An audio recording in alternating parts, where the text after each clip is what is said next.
What's up, everybody? I'm Maro Jaris, and welcome to my talk show.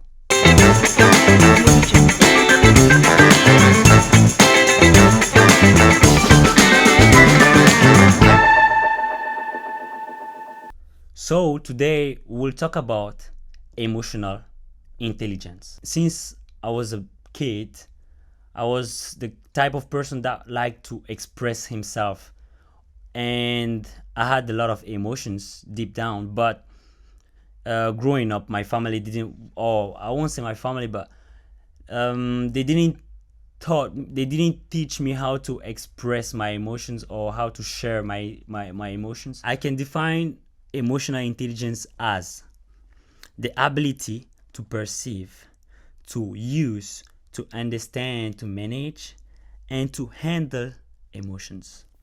Saying that, or being able to handle, to use, and perceive and manage emotions is a certain level. I mean, it's a big and great level of self-control, even, and self knowledge, and also awareness, of course, because right now you are aware of your emotions, you're aware of what you feel, and from there you can feel, I mean, you can handle better, you can manage better, you can understand better what you want and what you feel, right?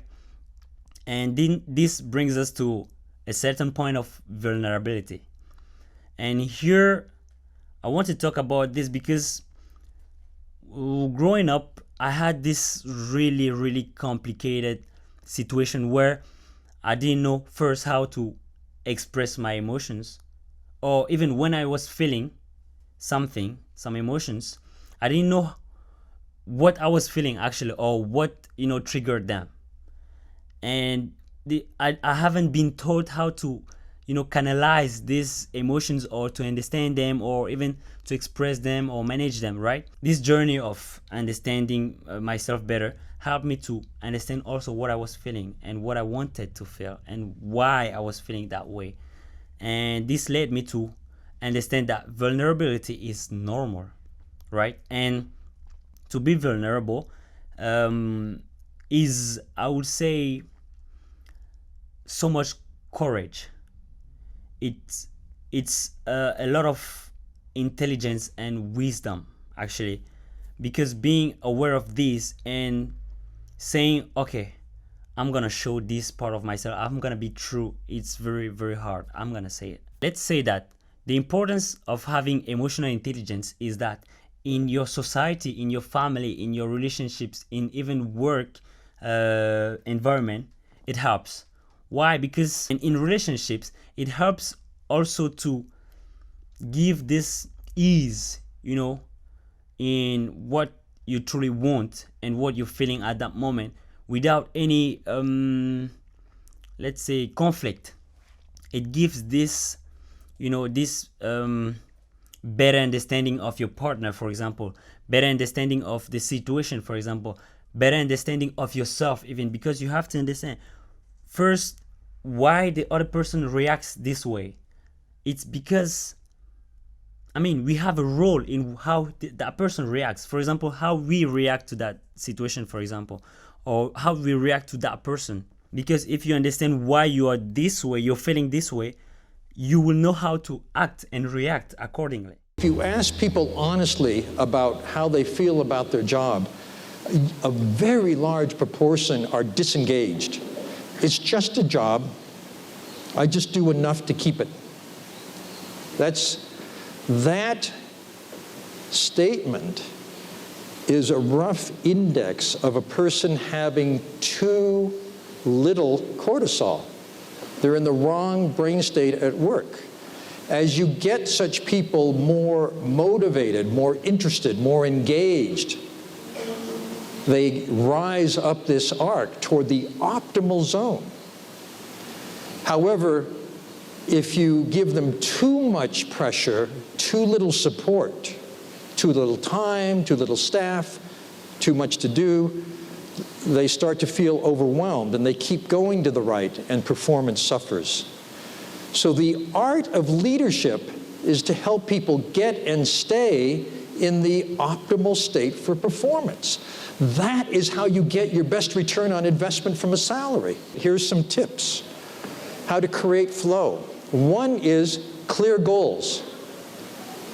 Clarity about what to do, what the goal is, but flexibility in how to do it. The second is immediate feedback. It helps to know how you're doing. Helps to know if you're getting closer to the goal. The third is to challenge and grow that person's skill set. Give them an assignment that stretches them. And more fundamentally, to match people's abilities with the tasks you give them. You don't want someone highly talented to be doing something that's boring for them. Then they're disengaged. You don't want someone to be in the wrong domain of skill. Emotions are contagious. We're constantly sending and receiving them. But there's a special condition, a special caveat for leaders, because it's human nature that people pay most attention to and put most importance on what the most powerful person in that group says and does. The leader is the sender, for better or for worse. So when I say you have a secret weapon to help people get into that better state for performance, I'm talking about using the social brain skillfully. What does that look like? The key point for any company is that whoever in your company is at the interface of your customers or clients makes them feel better or worse. And how they feel at that moment is not how they feel about that guy or that woman. It's how they feel about your company. So managing the emotional state of people is extremely important from the highest level to the outer fringe where your company contacts your customers. So here, Mr. Goleman gives 3 specific points on emotional intelligence and emotional management. Of course, in the managerial aspect. The first aspect is a clear and flexible goal to your team, for example, or to someone. When we come to this, managerial aspect, or when you come to manage people, it's not only the work that you manage, it's also their emotions, it's also their feelings, it's also their mindset and perceptions, it's also their point of view, right? It's a different concept completely from yours. The second is immediate feedback. Third, challenging, matching, and growing their skill set. I'll give you a little experience that I had, growing up with emotional intelligence, mostly in my work. Not having emotional intelligence pushed me to close my mind. And this was bad for me. Why? Because I was surrounded by people with different backgrounds, different educations, different understanding, different point of views and perceptions.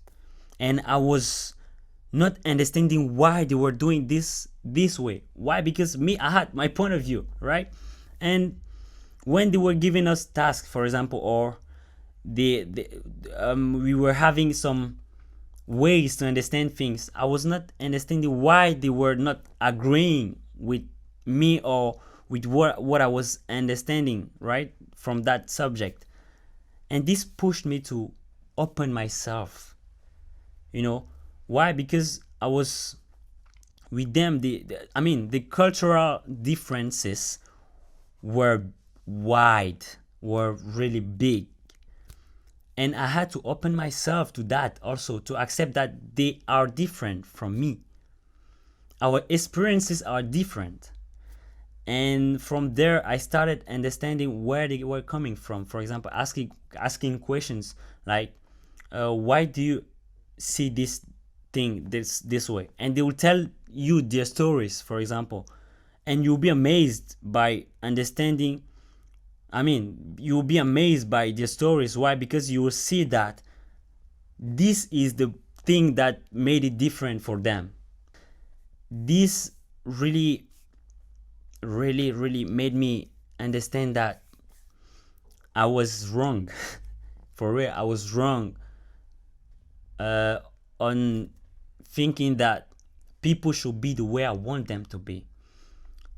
I was wrong on thinking that things should be or will only go the way I want them to go. And this was making my impatience grow. Why? Because I was irritated when, for example, uh, one thing didn't go the way I wanted it to be, or I wanted it to go. I was so mad. And I started to understand, man, you have to understand these are certain things that you don't control.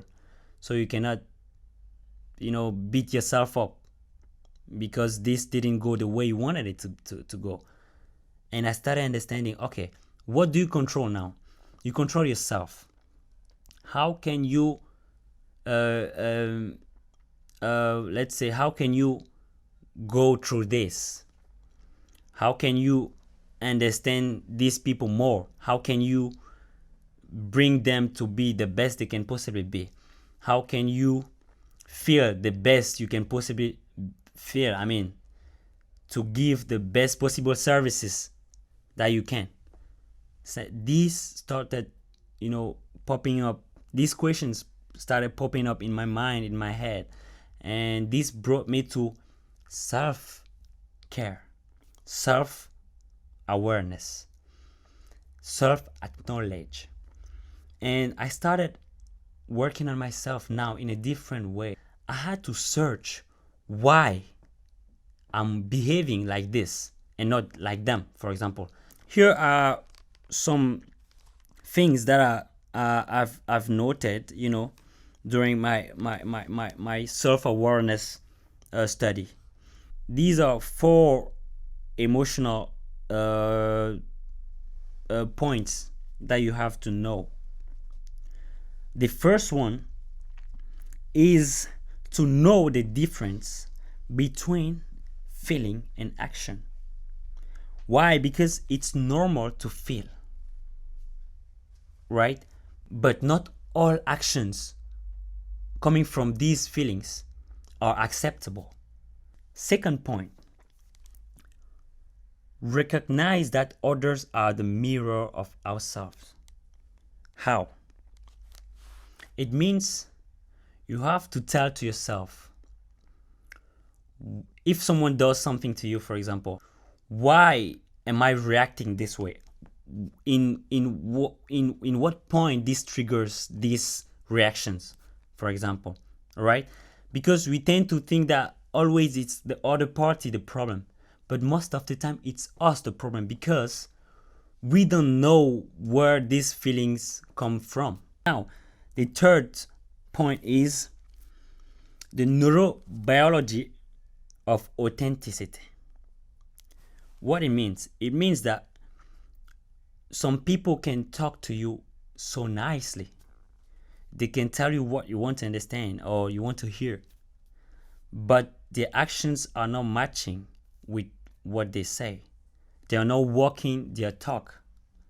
And now you have this sense, this auto detection of that person not doing or his actions not matching with what he says, or this sense that you have that this person is not authentic in what he's saying, is not true in what he's saying, is not giving the right actions going along with what he says. So this is something as well. And the fourth and last point is to develop a personal mission statement. What it means? It means you have to have value. You have to have culture, right? And you have to ask yourself, why am I doing this? And what are my values in doing this? Why? It helps you to understand how to do this properly, right? And these are the 4 aspects that I brought out to you today for you to be better leaders, for you to have more emotional intelligence. And this is what I wanted to share about this topic of emotional intelligence. Tell me, what is the importance of emotional intelligence in your life? I'm waiting for your comments. This is all for today. I hope you like this video.